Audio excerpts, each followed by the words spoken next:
오늘은 기회를 붙들자 하는 제목으로 말씀을 전하게 됐습니다. 뭘 붙들자고요? 기회를 붙들자고요.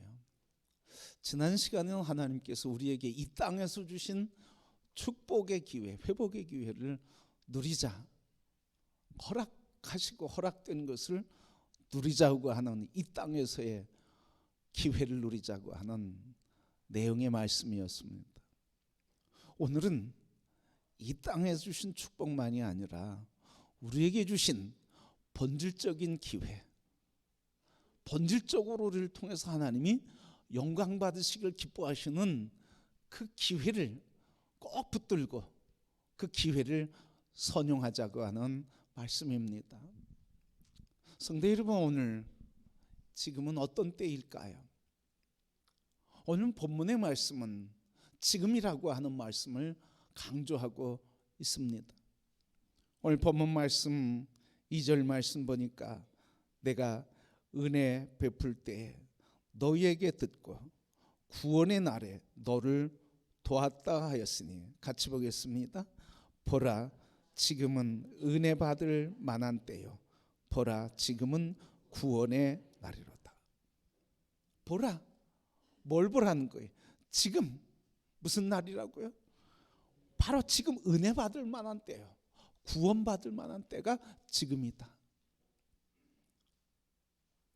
그러니까 지금 우리에게 가장 중요한 문제는 구원받고 은혜 받을 때라는 거예요. 그런데 이 말씀은 이사야의 말씀이에요. 이사야 48장에 나오는 말씀인데, 이 이사야 48장은 이스라엘의 회복에 대한 말씀입니다. 이 이스라엘에 대한 회복을 하면서 말씀하시면서 하나님께서 오늘 2절에 있는 것처럼 내가 은혜 베풀 때 너에게 듣고 구원의 날에 너를 도왔다. 너희의 구하는 것, 부르짖음을 듣고 내가 너에게 은혜를 베풀고 구원을 베풀 것이라고 하는 말씀이에요. 그런데 이 예언의 말씀이 사도 바울은 뭐라고 얘기하냐면 그 구원의 날이 임하였다는 거예요. 예언되고 약속된 그 약속과 예언이 지금 성취되었다는 거예요. 지금 임했다는 거예요. 그래서 오늘 여기 앉아 계신 모든 분들이 이 하나님의 은혜를 누리고 여기 앉아 계신 줄 믿습니다. 그렇게 오늘 주님께서 우리에게 주신 말씀은 지금은 은혜 받을 만한 때요, 보라, 지금은 구원의 날이로다 하시는 이 말씀, 하나님이 구원 베풀고 은혜 베풀려고 하신 그때, 그 은혜 베푼 언약, 그때 그 기회를 우리는 붙잡고 그 기회로 인해서 우리가 구원받게 됐다고 하는 말씀입니다. 그러니까 지금은 두 가지 의미가 있어요. 뭐예요? 은혜 받을 때요, 구원받을 만한 때라고 하는 것이고, 그리고 지금은 구원받은 우리들에게는 이 구원의 때와 은혜의 때를 나눠주고 전해야 할 사명이 있다고 하는 겁니다. 오늘 이 말씀 보면 이런 흐름입니다. 하나님께서 이스라엘에게 선지자 이사야를 통해서 내가 너가 부르짖을 때 은혜와 구원의 때를 허락할 것이다, 예언을 하시고, 그리스도 안에서 구원의 때가 완성되시며, 그리고 사도 바울을 통해서 그 구원이 임했다고 하고 있어요. 그래서 하나님께서 이사야를 통해서 또 하나님의 그 말씀, 이사야 말씀을 이 사도 바울을 통해서 우리에게 전해주시고, 우리 또한 이사야와 사도 바울과 우리를 통해서 임하신 이 복음, 이 때를 계승해야 할 사명이 있다고 하는 말씀입니다. 그러게 기회를 놓치지 말라고 하는 것은 구원의 때를 놓치지 말라고 하는 것이고, 또 은혜의 때를 놓치지 말라고 하는 것이고, 더 나아가서는 이 구원과 은혜의 때를 나눠주고, 그래서 이 땅에 하나님을 예배할 거룩한 삶을 사는 이 기회를 놓치지 말라 하는 말씀인 것입니다. 그래서 예수님께서 우리에게 마지막으로 하신 말씀이 있죠. 무슨 말씀입니까? 마태복음 28장 19절 20절 말씀, 모든 족속으로 제자를 삼으라. 땅끝까지 가서, 모든 족속에 가서 땅끝까지 가서 모든 족속을 제자 삼으라. 아버지, 아들과 성령의 이름으로 세례를 베풀고 내가 너희에게 가르친 것을 가르쳐 지키게 하라. 볼지어다 세상 끝날까지 내가 너희와 항상 함께 하실 것이요, 하나님이 함께 하시는 통치하는 나라, 예배하는 나라를 이루라고 우리에게 명령하셨습니다. 그것을 이룰 기회가 됐다고 하는 말이에요. 성도 여러분, 우리는 이 땅의 것을 누리라고 하는 것에는 행복해합니다. 그런데 언제부턴가는 하나님이 우리에게 주신 기회, 예수 그리스도를 통해서 우리에게 이루어진 십자가 구속의 구원의 은혜, 이것을 증거하는 일에는 어느 때부턴가 싫어하기 시작했습니다. 불편해하기 시작했습니다. 관심 갖지 않기 시작했습니다. 그래서 우리의 신앙은 점점점 하나님이 우리에게 이 기회를 사용하고 이 기회를 이용하라고 하는 선교적 삶을 잃어버려 가게 되었습니다. 전도하는 것은 누가 하는 겁니까? 전도하는 건 누가 하는 거죠? 근데 많은 사람들이 내가 하는 거라고 생각하지 않아. 나와는 관계없는 것처럼 생각해. 그래서 교회 나오는 것에 대해서 심각한 질문을 하게 됩니다. 신앙생활하는 것에 대해서 심각한 질문을 하게 됩니다.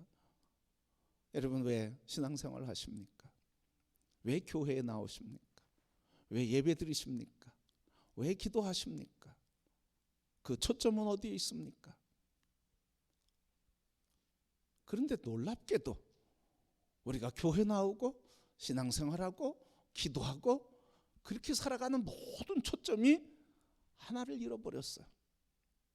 나의 안전, 나의 평화, 나의 위로, 나의 치료, 나의 복, 나의 안식을 위해서 하는 그 신앙생활은 점점점 커가면서 그거 반비례해서 뭐예요? 하나님의 영광을 위한 부름받은 자의 삶은 점점점 쪼그라들고 있어요. 그것을 불편하게 여겨요. 그것을 외면해요.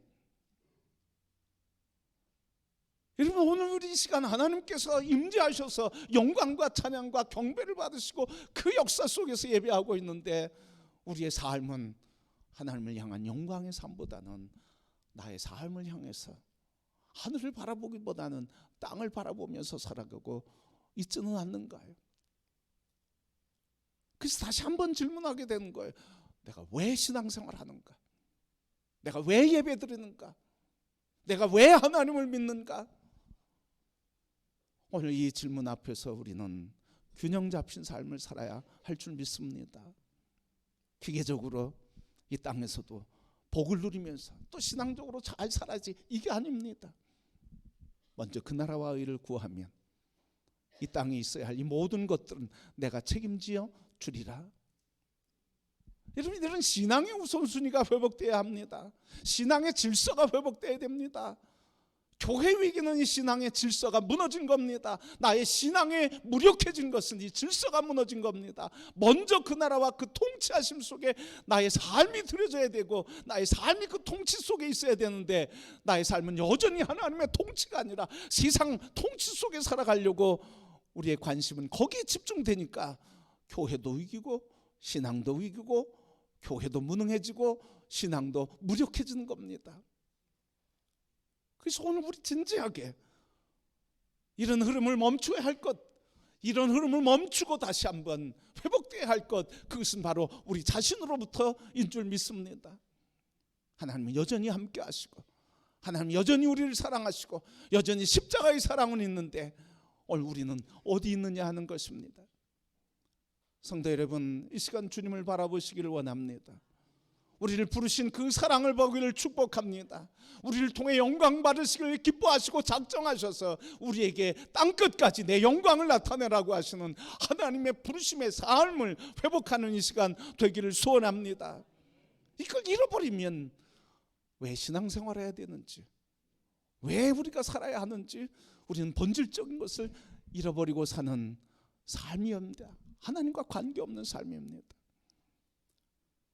오늘 우리는 왜 주님이 말씀하시고 이때 우리를 구원하시고 그 구원을 이웃에게 증거할 이 기회를 놓치지 말아야 할까요? 오늘 사도 바울은 이렇게 고백하고 있습니다. 1절 말씀 보니까 우리가 하나님과 함께 일하는 자로서 너희를 권하노니 하나님의 은혜를 헛되이 받지 말라. 우리의 존재가 뭐라고 하는 겁니까? 사도 바울은 1절에 자신의 존재와 우리의 존재에 대해서 이야기하고 있습니다. 고린도 교회와 사도 바울과 오늘 우리의 존재는 어떤 사람입니까? 1절 말씀 우리 다시 한번 읽어봅시다. 우리가 하나님과 함께 일하는 자로서. 아멘.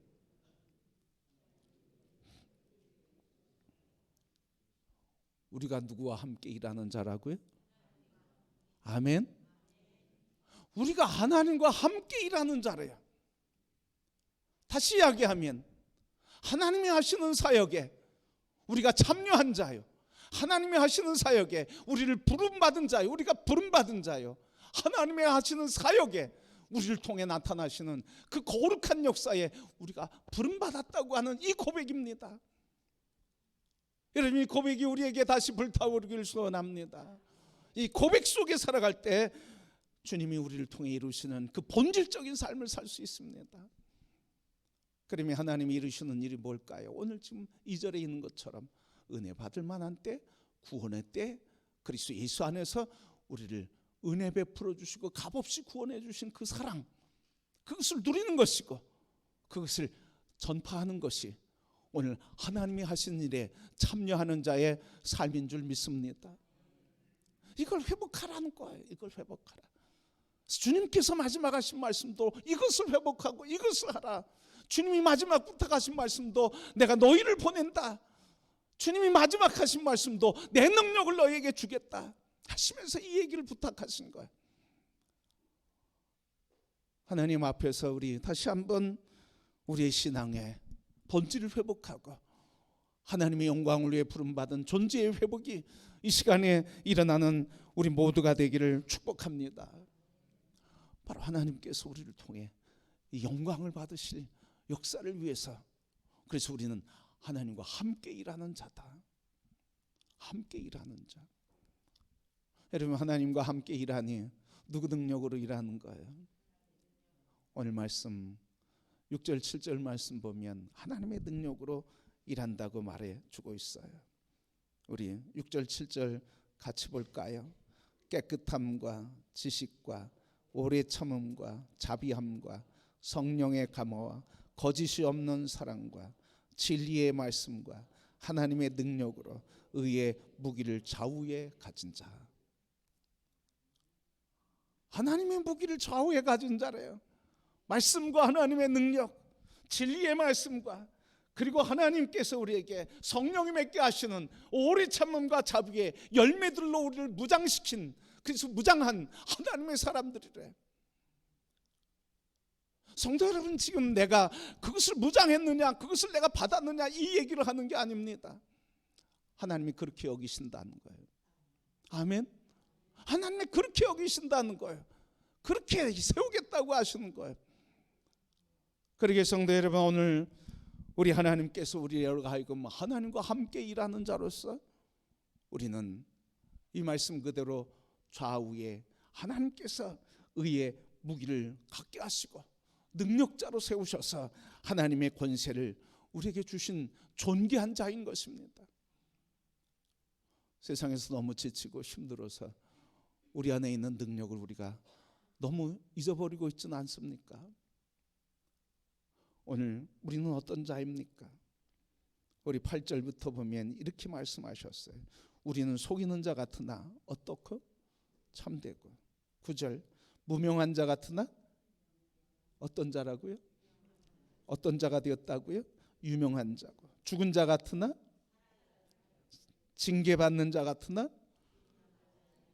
근심하는 자 같으나 가난한 자 같으나 아무것도 없는 자 같으나 모든 것을 가진 자니라. 아멘. 여러분, 우리 스스로가 생각할 때 우리는 속이는 자 같고 거짓말쟁이 같고 무능명한 자 같고 그리고 우리가 죽은 자 같고 유명하지 않으나 징계받는 자 같고 근심한 자 같으나 실상은 뭐라는 거예요? 모든 것을 가진 자라는 거예요. 우리가 때로는 근심에 붙들립니다. 걱정과 불안에 붙들립니다. 우리 자신이 약한 자인 것으로 실패를 경험합니다. 우리 자신들이 무능함을, 직위 없음을 경험합니다. 그러나 하나님 우리에게 어떤 자라고 하시는 거예요? 모든 것을 가진 자니라. 그래서 바울은 뭐라고 고백해? 그리스도 안에서 내가 모든 것을 할 수 있느니라. 그걸 믿으라는 거예요. 그 믿음으로 하라는 거예요. 오늘 우리가 4월 5일 날 태신자를 작정하며 선포하며 그리고 우리 전도대를 발종하며 하나님이 주신 이 말씀 따라서 하나님의 은혜와 구원의 때 우리에게 주시고 그리고 우리를 통해 흘려보내게 하시는 이 축복의 기회를 우리가 함께 이루고자 하고, 그래서 오늘 이 시간부터 우리 4월 5일까지 작정하며 하나님의 구원의 역사를 이루시는 그 역사에 참여한 자로서 우리에게 주신 영혼들을 주께 인도하기를 원합니다. 여러분, 한 분 한 분을 통해서 하나님은 이 거룩한 계획을 갖고 있습니다. 그러기에 내가 능력 없는 자라고 하지 말고 이 일을 이루기 위해서 하나님께서 나와 함께 사역하시는 분이요, 그분이 나의 능력이 되시고 모든 것을 공급하시는, 모든 것을 가진 자로 나를 세워주셨음을 기억하고, 이제 내가 없는 것 때문에 핑계하거나 이유되거나 피하지 않고 하나님께서 없는 것을 넘어서서 다 공급하시는 하나님의 역사를 믿고 우리 인생의 마지막 주신 기회라 생각하고 하나님 앞에 영혼을 구원하기로 작정하며 영혼을 구원해 하나님의 영광을 나타낼 이 축복의 기회를 다 붙드는 성도들이 되기를 소원합니다. 그래서 우리 교회 온 성도들이 하나님이 금년에 주신 이 기회, 영혼을 구원하고 하나님을 예배하며 거룩한 나라가 확장되고 부흥하는 이 역사, 단순히 사람이 숫자가 늘어나는 것이 아니라 하나님을 경배하는 하나님의 영광스러운 예배와 그리고 그 제자들이, 그리스도의 사람들이 세워주는 이 거룩한 꿈을 꾸며 주님 오신 그날 마지막까지, 금년이 마지막이라 생각하고 믿음으로 작정하시며 내게 주신 영혼을 구원하는 성도들의 동행이 되기를 축복합니다. 우리 쪽지에 보면 주보 사이에 나눠드렸는데 거기에 태신자 및 전도 작정 카드라고 썼습니다. 태신자가 있는 분들 태신자 이름 쓰셔도 됩니다. 태신자가 없다고 하실지라도 금년에 내가 1명, 2명, 3명 꼭 전도해야 되겠다. 여러분, 이 시간에 그 소원대로 믿음대로 꼭 작정하시길 바랍니다. 태신자가 없으면 내가 앞으로 태신자 2명 만들겠다. 2명, 3명 전도하겠다. 3명, 숫자만이라도 적으시기 바랍니다. 그래서 우리 4월 5일 날 함께 부활의 날, 우리를 생명을 살리신 그 예수 그리스도의 은혜를 감격하며 우리에게 주신 영혼 구원의 그 기회를 붙들고 하나님의 부흥의 손길을 붙들고 땅끝까지 모든 족속 제자를 세우는 거룩한 하나님의 기회를 선용하며 주의 영광의 승리의 삶, 하나님을 영광 돌리는 우리 교회와 성도들이 될 수 있기를 축복합니다. 우리 주님께서 우리의 삶에 지난 시간에 살아있는 게 기회다, 이 땅의 것을 누리라 말씀하시는 하나님, 또 오늘 우리에게 이제 내 소원을 너희가 이루는 기회로 삼으라 하시며 우리에게, 그리고 우리를 통해 하나님의 거룩한 역사를 이루시는 이 하나님의 소원을 붙들고 우리 금년 함께 영혼을 구원해 달려가는 한 해가 되시고 그리고 삶의 여정이 되시기를 주님의 이름으로 축복합니다.